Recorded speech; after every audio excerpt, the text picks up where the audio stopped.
Hall of Fame goalie Patrick Waugh once said, "The scariest thing in the world, with no backup goalies, Plante insisted he would only return to the game if Coach Toby."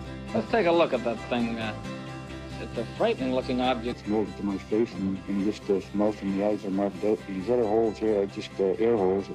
And standard that you've tested it at? Well, this was tested at 140 miles an hour. Bobby Hull was clocked at 118.